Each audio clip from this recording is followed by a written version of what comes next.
Hi there. Thanks so much for your interest in this topic. My name is Nsedu Obot Witherspoon. I'm the executive director of a national nonprofit called the Children's Environmental Health Network, and I'll be speaking about some of the health implications of action and inaction as we work collectively towards a clean energy economy. For those that don't know, the Children's Environmental Health Network is a national nonprofit organization. We have been conducting our, in my opinion, vital mission to protect all children, including the developing fetus, from known environmental hazards and promote a healthy environment using the precautionary principle for almost 30 years now. We got our start out in the Bay Area, outside of San Francisco, and started working on a uh, California Children's Environmental Health Agenda, and then quickly realized the entire nation needed such attention.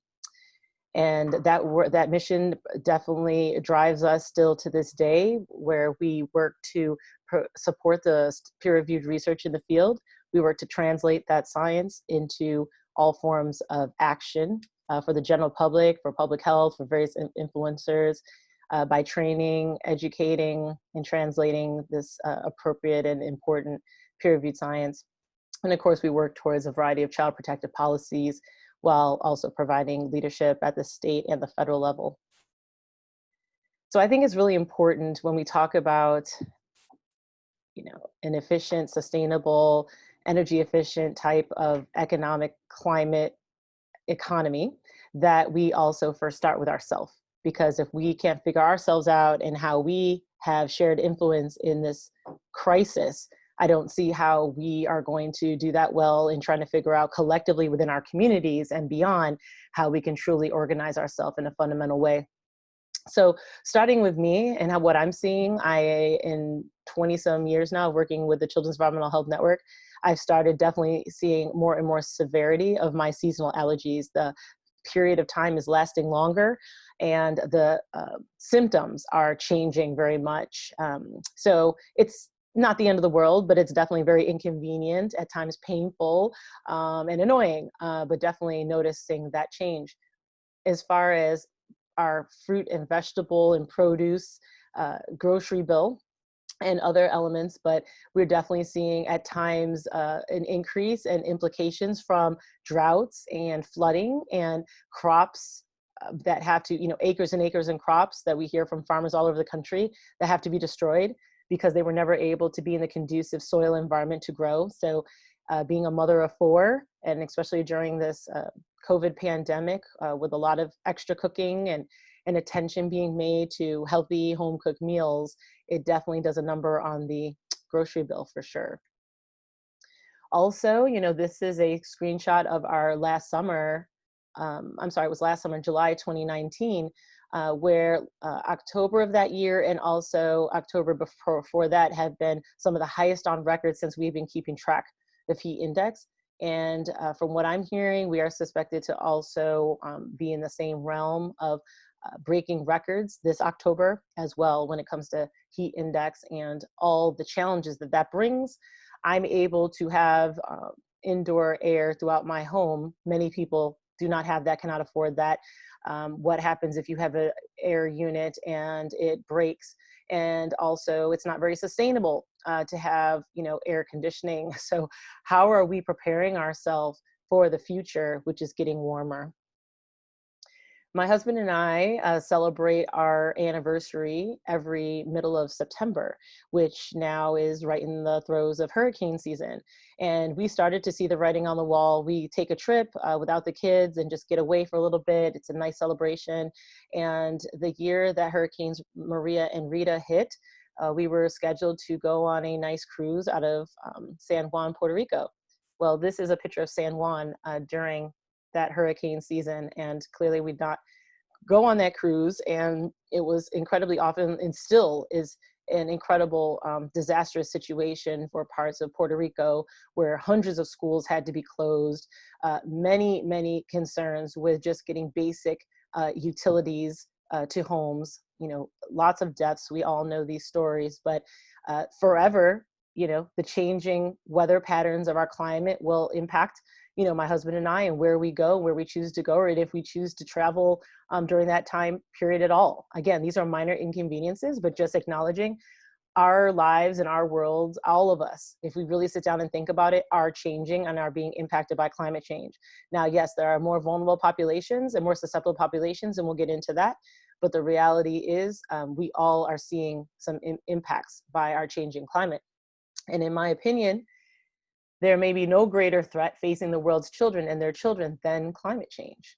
It really encompasses all the above: our air pollution, our water pollution, our agricultural challenges, our built environment realities, equity issues, racial issues. It's all connected. When I then pivot and think about myself in the frame of the climate and children's environmental health that we work on in a fundamental way at the Children's Environmental Health Network, I, of course, am taken aback. I am so in awe and so frustrated with the fact that our younger generations have to be the ones to really be the adult in the room. The fact that, you know, these climate rallies have been happening all over the world is so empowering, but at the same time, you know, and we've heard this, the climate anxiety that's happening among our youth, it should not even be a burden for them to have to lift, or at least to this level. We should have at least been making headway.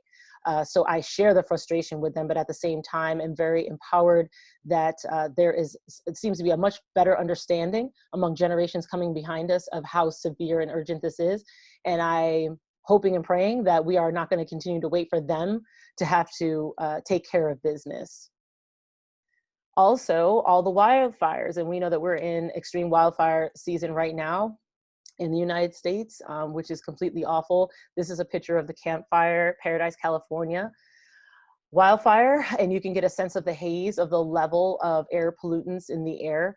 And this has really forced a lot of public health officials to think about, you know, providing guidance and some standard approaches, best practices for communities, and especially communities that have vulnerable populations that they're serving: the elderly, the immunocompromised, asthmatic, you know, upper respiratory concerns, and children, of course. At one point, I know there was a discussion about, is it better to tell people to go inside and close the windows, or to be outside? Because the inside levels at times, as far as the range of air pollutants in the indoor environment, in some cases were actually more severe than that outside, depending on where you were at the time. And also, you know, there are elephants in the room, and we need to call them for what they are. My opinion and my experience of 20 years being at the Children's Environmental Health Network is that we can do a wonderful effort, well-intended effort, even well-funded effort, to really make an impact on changing the paradigm of how we in this country address prevention and getting serious about the climate crisis and getting serious about protecting our most vulnerable. Yet at the same time, if we also don't acknowledge the true implications to poverty and the true implications to the systemic racism that is the undertone, underbelly of this country, the United States, we are not going to get anywhere close to the type of paradigm shift that is necessary. So this has also been this reality continuously into our work. We are very much focused on all children, and then very much acknowledge and understand that we need to be very particularly intentional about children of color, children of indigenous populations, children who are otherwise much more susceptible, maybe even by their zip codes or the families they're born into, not having health insurance or limited health insurance, access issues, not being close to, you know, a fundamental grocery store with decent produce, and on and on. So how did we get here? Let's just go back for a second. There's a lot of implications here, but some of the driving forces have been population growth, an upsurge of urbanization over the years, the Industrial Revolution, and robust, rapid growth in that way, and certainly not really an account of whatsoever of the implications of the results of industrialization and what that was going to do to ourselves as the human body, and also vulnerable populations like children. Pervasive poverty and inequity, our incredible amount of consumption and non-sustainable consumption in the United States, and how that has to change. It's not sustainable, it's not viable for our future. And the fact that we are completely dependent very much on the production of chemicals and the trade of chemicals throughout the world. And that is a huge economic driver for us. And until we really look and address that root of that dependency and have our alternatives that are much more sustainable in a systematic way and available and cost effective for use, we are going to be in quite predicament here. So where has this landed us? We are dealing with climate change, and the science shows this, and the vast majority of US citizens also agree that climate change is happening and that humans are very much a part of that destruction. Ozone is being depleted. We have deforestation, desertification. Again, wildfire season is happening longer and more intense. We have all kinds of weather patterns that are changing and becoming much more intense, 100-year storms happening on a frequent basis. We also have a variety of loss of biodiversity. So now all of this combined is leading to environmental degradation. And what we do know is that while everyone is suffering in some way, shape, or form, whether you're able to see it for what it is or not, children are certainly disproportionately vulnerable and are suffering the most of the impacts. And we're seeing this in particular with climate migrations, and that's what I'm calling it. Immigration has a variety of stimulus reasons, right? A good amount of the fact that we are seeing situations in Central and South America where there's not enough water, there's not enough food, there is not really the soil, the fertile soil to grow the food. There's a lot of concern there. And of course, those are going to create very desperate situations where you see families trying to take their young children to cross the US border for a much better life on many regards. You have to eat, you have to breathe, you have to drink water in order to sustain yourself, pretty basic needs. So when we look at the direct impacts, children are actually particularly vulnerable. So of course, we can lose our children's lives for sure as a result of climate impacts.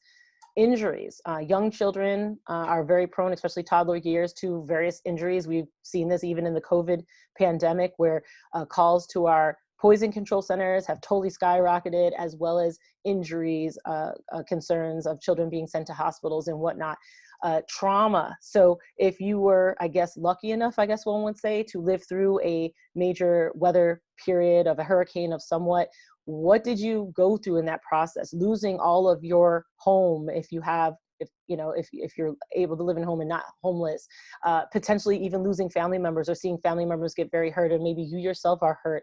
What about the fact that your sense of normalcy and your routine is totally disrupted for maybe weeks, months at a time? Your school is not open. The sense of, going and being with your friends, that community is not there. The level of stress is very much around you. And then what we've know a lot about it may not be the actual hurricane itself, it's the aftermath of the public health, various concerns and threats, the onset of disease, the increase of mosquito-borne, vector-borne illnesses, many other ramifications of health impacts from one of those natural disasters, in addition to the actual event itself. So the trauma, mental health concerns for the entire family unit, the entire community, is very much vital here. And we're seeing impacts of this by looking at Katrina and Rita and Sandy and a lot of these major storms, and what they've done not only for the physical, but for the mental health and well-being of the communities in question. Of course, morbidity and mortality from heart, respiratory, kidney disease, that all link to increase in heat index, and water and food shortages, just to name a few of direct implications. And then indirect, infectious diseases are up. Intestinal infections due to scarcity of clean, portable water is up. Increased drought conditions, increased mortality, morbidity from suspended air pollutants. So major weather pattern is now disrupting what normally should not be torn apart, buildings and materials and whatnot. The wildfires are certainly creating more air pollutants. By 2050, it is estimated that at least 68% of our population will be living in urban environments. So being that our current urban environments are, in my mind, suffering from still so many egregious ways that people are not protected from their environment, how is that going to be when hundreds, thousands, maybe even millions are migrating from our coastal lands for higher ground? We have to get this right, and we have to get it right quick. But there are disparities for sure. People that have no or limited health insurance, underinsurance, in my mind, is just as bad as no insurance. What about access? Katrina, we learned a lot of, I think Hurricane Katrina happened on midweek at the end of August that year. And a lot of people had not gotten paid yet. Payday is Friday.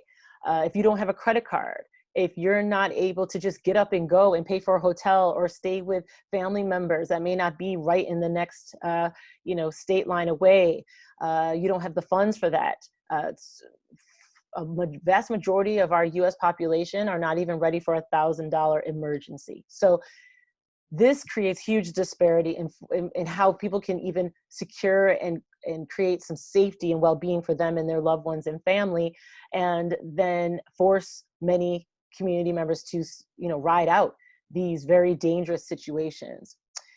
We know that, again, the mental health issues are already there on a regular day. And then you throw on top of this all these implications, economic, health, stressors, that's going to only increase those challenges. And again, extreme weather patterns and wildfires are only going to increase, unfortunately. The World Health Organization has continued to weigh in on climate and air pollution and different routes of exposure. And what we do know is that a child who is exposed to unsafe levels of pollution can face a lifetime of health implications. And that is starting as early as their first environment in their mother's womb, all the way through their childhood years. So we're looking at stunted lung growth, impaired mental and motor development or behavior challenges, low birth weight, premature birth, infant mortality, childhood cancers, an increased risk of heart disease, diabetes, and stroke in adulthood. So again, the exposures in young childhood and early prenatal exposures could very well make an adult later in life, decades later, more susceptible to these negative health outcomes.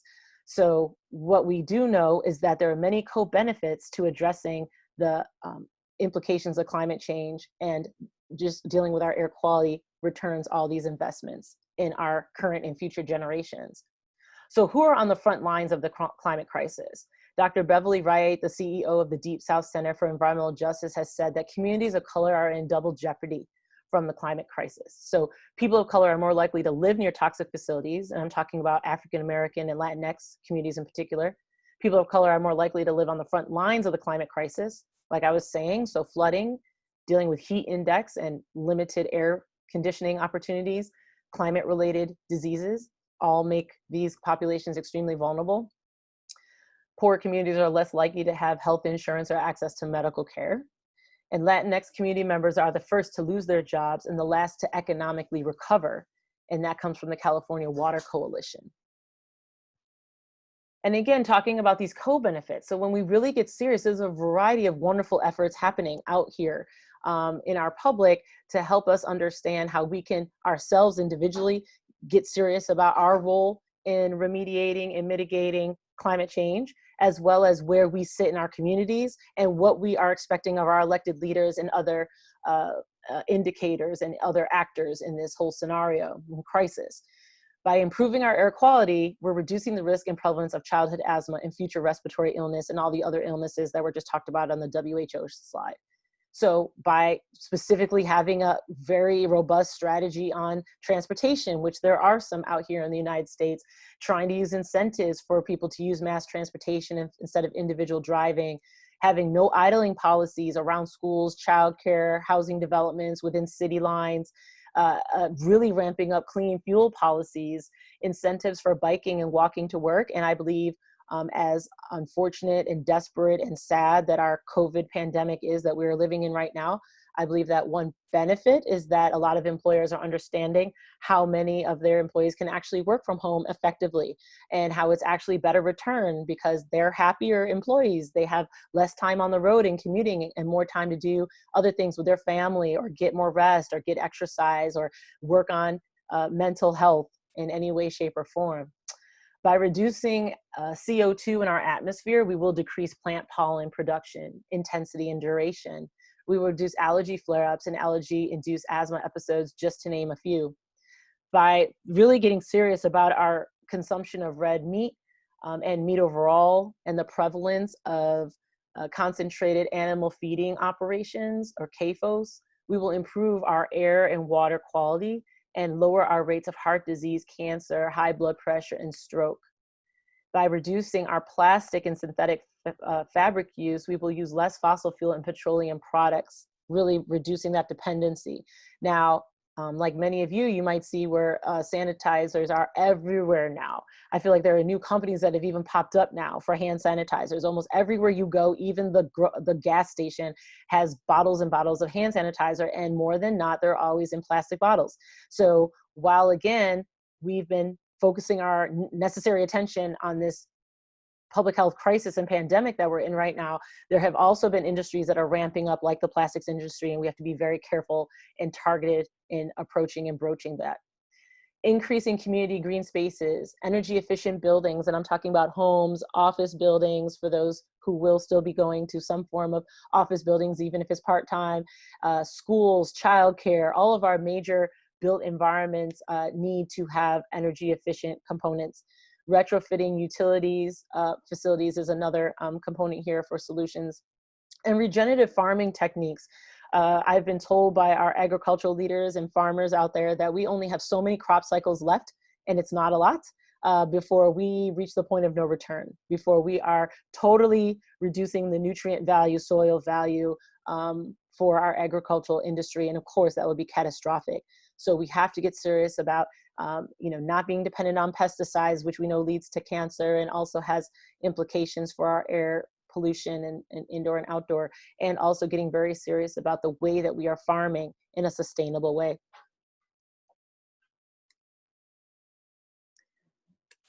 So I had one more slide. It's not showing up, but I just wanted to get going on equity as well and circle back to that. The Robert Wood Johnson Foundation has a very nice slide, and it shows bicyclists, and it tries to break down equity versus equality.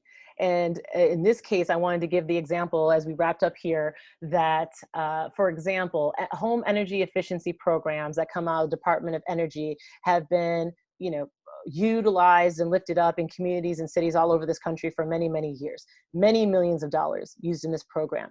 In our review of that, as we were getting invested in energy efficiency housing programs and trying to make the connection to the win-win benefit of reducing your economic costs in your home, increasing the health and viability of everyone in your family, and also contributing in a positive way to reducing one's carbon footprint for climate mitigation, we find that most of the families that take advantage of those energy efficiency programs are not in the lowest of wealth families. So we're again missing the point here if we're not allowing programs that have been set up for decades from the federal government with lots of money invested in communities all over the country to, number one, know about them, to know about the benefits of them, and to know why going this route would be most beneficial to them and their families. So there are opportunities that we still have to get very serious about these climate strategies and further engaging each and every one of us as individuals first, making it real in our lives, showing how we're all being impacted and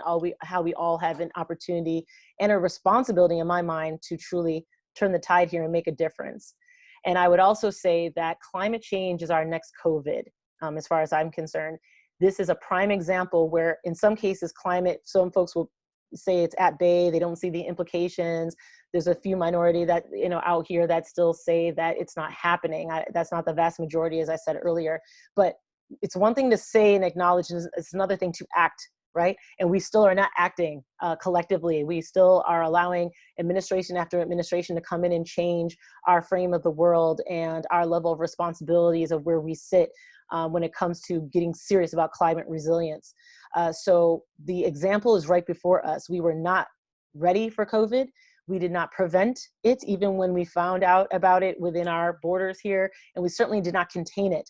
So the writing is on the wall. We are seeing the implications of climate change. We are already being impacted in a health-wise, economic-wise, mental health-wise, traumatic-wise, and our current and next generations are already feeling this stress and this anxiety, and we have to do better. They deserve better. Thank you so much.